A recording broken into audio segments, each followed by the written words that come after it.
Tariq road پہ ایک مسجد government گرا رہی ہے جی، ہاں مدینہ مسجد پارک، اور یہ اعتراض کیا کہ جی پارک کی جگہ پہ مسجد بنی تھی تو لہذا اس کو گراؤنڈ بنایا جا رہا ہے. اس پہ حضرت مفتی تقی عثمانی صاحب نے بھی رد کیا ہے کہ مسجد گرانا جائز نہیں ہے. بعض ہمارے لبرل لوگوں کو یہ اشکال ہو رہا ہے کہ ایک جگہ پارک کی تھی اس پہ جب مسجد بنا دی تو وہ تو ناجائز قبضہ ہو گیا، تو ناجائز جگہ پہ بنی ہوئی مسجد کی یہ مولانا لوگ کیسے حمایت کر رہے ہیں. یہ بات خوب اچھی طرح ذہن میں رکھیں. اگر وہ مسجد کسی کی ذاتی پراپرٹی پہ بنتی نا، کسی کی ذاتی جگہ پہ، پھر تو اس کو گرانا بہر صورت واجب تھا، بلکہ اس میں نماز پڑھنا ہی جائز نہیں تھا. پارک کی جگہ پہ مسجد بنی ہے، پارک بھی عوام کا ہوتا ہے، لوگوں کا ہوتا ہے، لوگوں کی ایک یعنی اجتماعی فائدہ ہے نا اس میں. پہلی بات تو یہ کہ گورنمنٹ کے کاغذات میں کہیں بھی مسجدوں کے لیے جتنی آبادی ہے نا جس حساب سے اس میں جگہ ہوتی نہیں ہے. اکثر مسجدیں پارکوں کی جگہ پر ہی بنتی ہیں، ہسپتالوں کی جگہ پہ، اسکولوں کی جگہ پہ. یہ حکومت کی نااہلی ہے. جو بھی رفاہی پلاٹ ہوتے ہیں ہمیشہ سے پاکستان میں مسجد انہی جگہوں پہ بنتی چلی آ رہی ہے. اور یہ مسجد والوں کا، یہ محلے والوں کا قصور نہیں ہوتا، یہ گورنمنٹ کا قصور ہے کہ آپ نے آبادی کے لحاظ سے محلوں میں آپ نے مسجدوں کی جگہیں دی نہیں ہیں.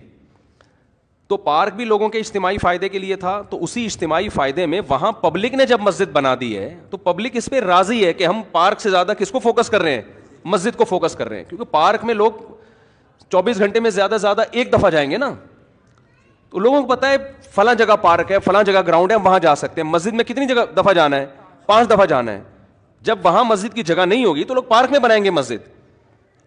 دوسری بات، اگر پھر بھی یہ کام انلیگل تھا، 25 سال کا عرصہ کوئی کم ہوتا ہے کیا؟ آپ 1 مہینے بعد گرا دیتے، آپ 2 مہینے بعد کر دیتے، آپ 3 مہینے بعد کر دیتے. 25 سال سے لوگ ایک جگہ نماز پڑھ رہے ہیں تو کچھ تو خدا کا خوف ہونا چاہیے نا. 25 سال سے ایک جگہ فجر کی نماز ہو رہی ہے، ظہر کی ہو رہی ہے، عصر کی ہو رہی ہے، مغرب کی ہو رہی ہے، عشاء کی ہو رہی ہے، رمضان میں تراویح ہو رہی ہے، عید بقرعید ہو رہی ہے، وہاں جمعے کی نمازیں ہو رہی ہیں، عید الفطر عید الاضحیٰ کی نمازیں ہو رہی ہیں. 25 سال سے محلے والے وہاں ایک کراؤڈ ہو رہا ہے، بہت بڑا اجتماع ہو رہا ہے، اس کو آپ لوگوں کے جاگنگ کے لیے اور چہل قدمی کے لیے آپ گرا دیں. تو یہ جب اللہ کا خوف نہیں ہوگا تو پھر یہ کام بہت آسان ہے.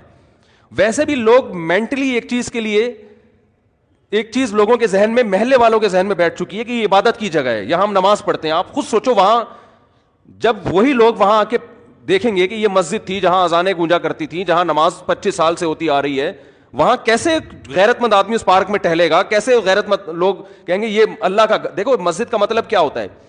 اپنی ملکیت سے وہ پراپرٹی نکال کے اللہ کی ملکیت میں دے دینا کہ اللہ یہ تیرے حوالے کر دی ہم نے.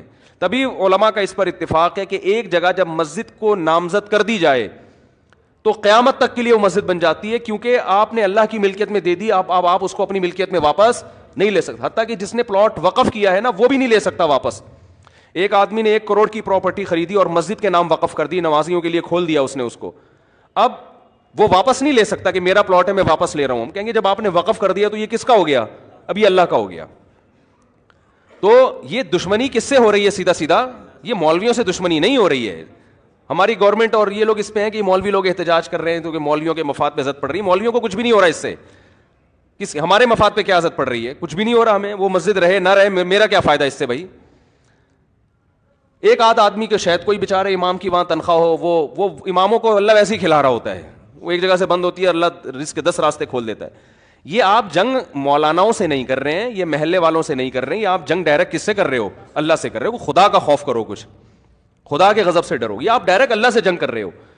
ذاتی ملکیت کسی کی ہوتی نا تو ہم سب سے پہلے کہتے کہ یار اس کو گرانا چاہیے. کسی کی زمین پہ قبضہ کر کے مسجد اگر کوئی بنا دے، فقہا کا اتفاق ہے کہ اس جگہ پہ نماز پڑھنا بھی جائز نہیں ہے. نماز پڑھیں گے دوبارہ پڑھنی پڑے گی آپ کو. لیکن یہ ذاتی ملکیت نہیں تھی، یہ حکومت کی جگہ تھی. تو حکومت کی جو جگہ ہوتی ہے وہ گورنمنٹ کی نہیں ہوتی، وہ پبلک کی ہوتی ہے. تبھی آپ دیکھیں دوسرے کنٹریز میں جو گورنمنٹ کی پراپرٹی ہوتی ہے نا اس کو عوام کی پراپرٹی کہا جاتا ہے. ہمارے یہاں اس کو گورنمنٹ کی کہا جاتا ہے. الفاظ سے بڑا فرق پڑتا ہے. باہر ملکوں میں اس کو کہتے ہیں پبلک پراپرٹی ہے، یہ مفاد عامہ کے لیے. ہمارے ہاں لفظ کیا استعمال کیا جاتا ہے؟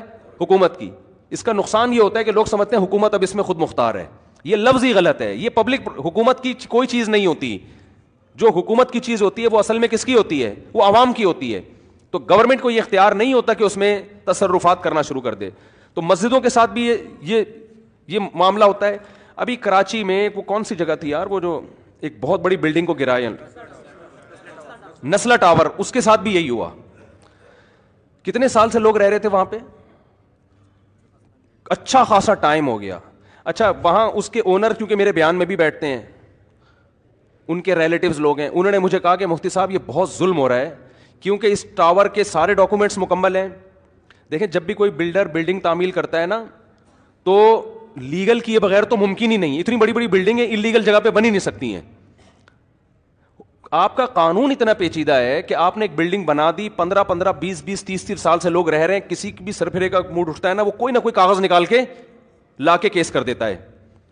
تو اس بلڈر کا یہ کہنا تھا کہ ہم اس کو گرا رہے ہیں ٹھیک ہے, لیکن ہمیں عدالت یہ بتائے کہ آئندہ ہم نے بلڈنگ بنانے کے لیے پرمیشن کس سے لینی ہے. سمجھ میں آ رہی ہے بات؟ ایک آفیسر نے سائن کر دیے, وہ اس کا ٹرانسفر ہو گیا, دوسرا کہتا ہے میں نہیں مانتا اس کو. آپ کا نظام اتنا گندا, اتنا پلید, اتنا غلیظ نظام ہے. اور اسلام آباد میں ایسے ہی کئی مسجدیں جو انلیگل بنی ہوئی تھی وہ لیگل ہو گئی ہیں. تو یہ اپنی ٹھڑک پوری کرنے کے ذریعے ہیں. 30 سال سے لوگ کسی آبادی میں رہ رہے ہیں, حکومت انلیگل قرار دے کے بلڈوزر پھیر دیتی ہے ان آبادیوں کے اوپر. بھائی جب یہ آپ اسی وقت کرتے ہیں نا یہ کام, اور جب آپ نے تاخیر کی ہے تو اب یہ اس بندے کا قصور نہیں ہے یا ان لوگوں کا قصور نہیں ہے جو اس بلڈنگ میں رہ رہے ہیں, یہ قصور کس کا ہے؟ گورنمنٹ کا. تو عدالت کو چاہیے گورنمنٹ کو جرمانہ ڈالے کہ اگر یہ بلڈنگ ہم گرا رہے ہیں تو جتنے کی ابھی اس کی جو مارکیٹ ویلیو ہے تمام لوگوں کو اور بلڈر کو جو نقصان ہوا ہے گورنمنٹ پہلے پے کرے گی, اس کے بعد یہ بلڈنگ گرے گی. میں پہلے پے کرنے کا اس لیے کہہ رہا ہوں کہ کوئی بھروسہ نہیں, عدالت کہتے ہیں ہاں بھائی یہ گورنمنٹ پے کرے گی, تو گورنمنٹ سے نکلوانا کسی کے باپ میں بھی دم نہیں ہے کہ گورنمنٹ سے ایک دھیلا نکلوا دے وہ.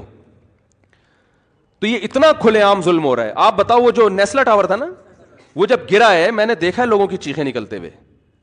کتنے لوگ یار, ایک 20 سال سے 15 سال سے لوگ عمارتوں میں رہ رہے ہوتے ہیں. کوئی ان کو آلٹرنیٹ اگر دیا بھی جاتا ہے تو کیا دیا جاتا ہے؟ ایک تو اس کا پروسیس اتنا پیچیدہ, پھر وہ چند ٹکڑے پکڑا کے وہ بیچارہ ریڈی بھی نہیں, ٹھیلا بھی نہیں خرید, گولے گنڈے کی دکان نہیں کھول سکتا وہ اس سے. تو گورنمنٹ کو قیامت کے دن ان سب باتوں کا ہم تو کچھ نہیں کر سکتے, ہم تو احتجاج ہی کر سکتے ہیں. یا تو روڈ بلاک ہو رہا ہوتا خدا نہ خواستہ, کوئی مسئلہ ہو رہا ہوتا تو ہم خود منع کرتے بھائی ناجائز تجاوزات جو مسجد کے بھی ہو تو وہ بھی ختم ہونے چاہیے.